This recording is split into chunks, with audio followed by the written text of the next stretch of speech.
Friday, April 5th, 1991. Blue Mountain and Reading 484-2102 is at Beltline Junction on the north side of Reading, Pennsylvania, waiting for the diesel crew of the new Reading and Northern Railroad to bring its train out of Conrail's Reading Yard. This is a revenue freight train. Only the steam locomotive and soon-to-be-added caboose make it different from any other typical working day on the Reading and Northern. Reading Company T1-2102 had become a celebrity back in 1962 when it was selected along with sisters 2100 and 2124 to head up 4 years of Reading Rambles steam excursions.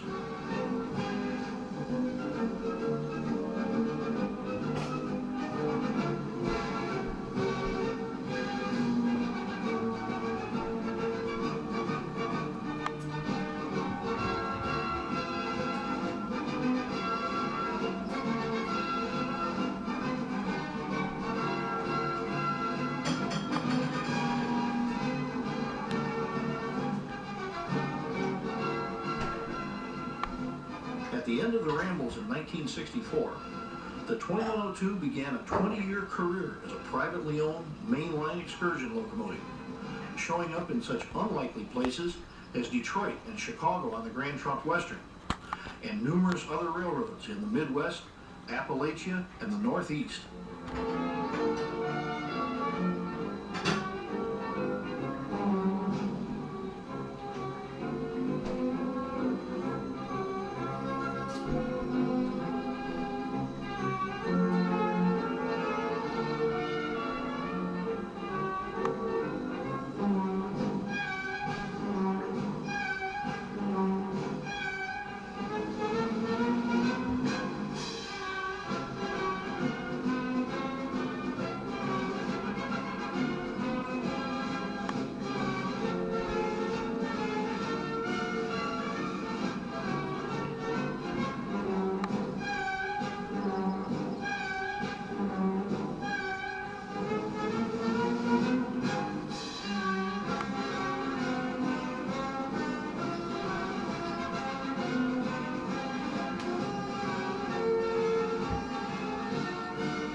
In 1985, the 2102 was returned to Reading for her 40th birthday and ran a number of excursions on Conrail's former Reading lines to Harrisburg and Philadelphia.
The 2102 was home to stay, for shortly thereafter she was purchased by Andy Muller for his Blue Mountain and Reading Tourist Railroad, operating 12 miles of former Pensy track between Temple and Hamburg, north of Reading.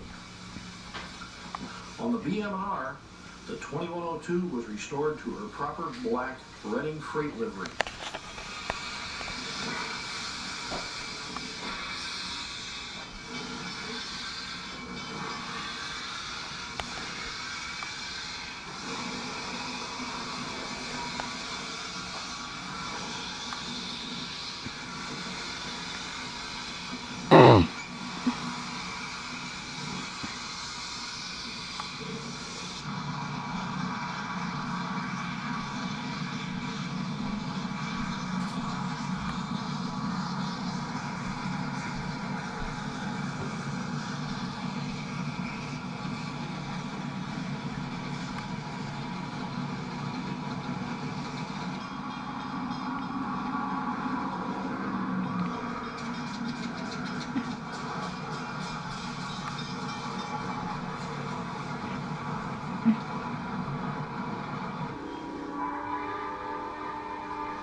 of years of operating freight branches under the Blue Mountain and Reading banner.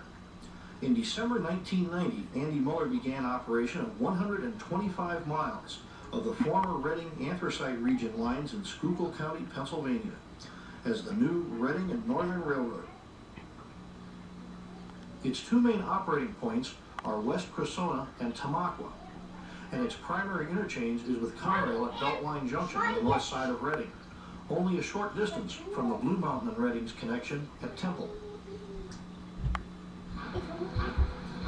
The anthracite region, now operated by the Reading and Northern, was the traditional home for the Reading's T1s, and the lines on which they toiled, black and grimy, pulling trainloads of coal out of the hills.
After a year of service in black paint and a winter of weathering, the 2102 looked like a working T1 on that gloomy afternoon of April 5th, 1991.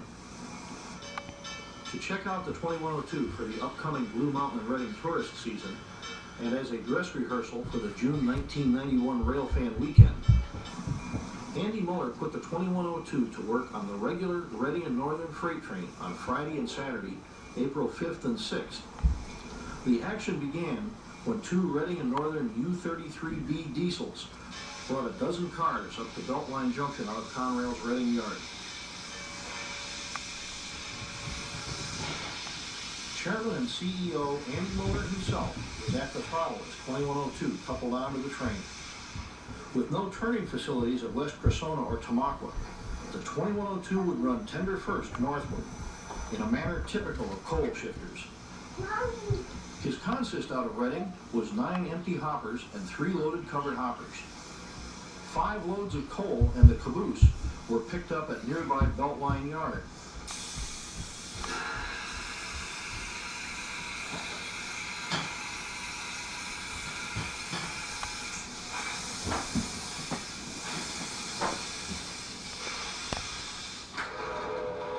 By mid-afternoon, the Schuylkill shifter was headed north for the coal country.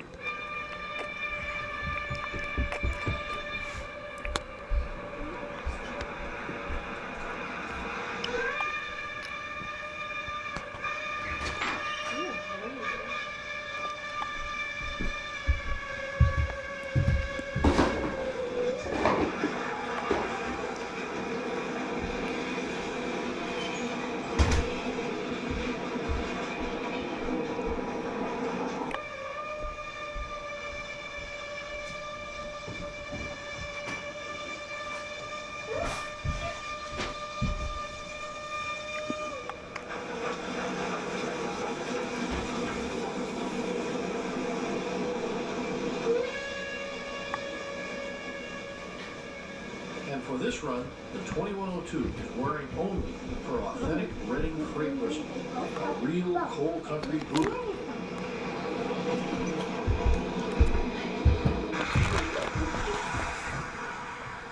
This view off the Route 61 bridge over the Schuylkill River south of Port Clinton was a Rambles era classic.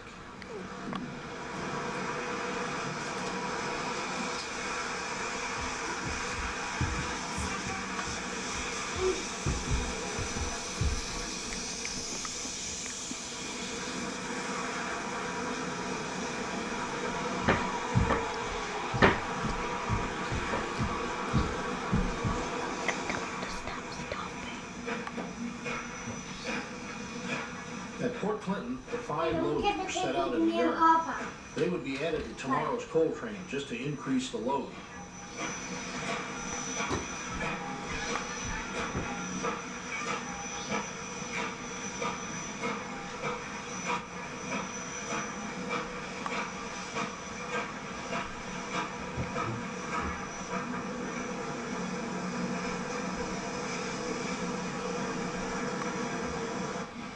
With the Tamaqua line in the foreground, the train headed west on the line to West Cressona.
Much to our surprise, he blew right past West Cressona and headed up the line to Pottsville.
The rainy Twilight trip to Pottsville was to deliver a covered hopper load of malt to the Yenwin Brewery, and the wet rail had put the 2102 to the test.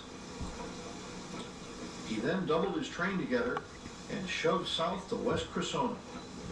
The images were right out of 1951.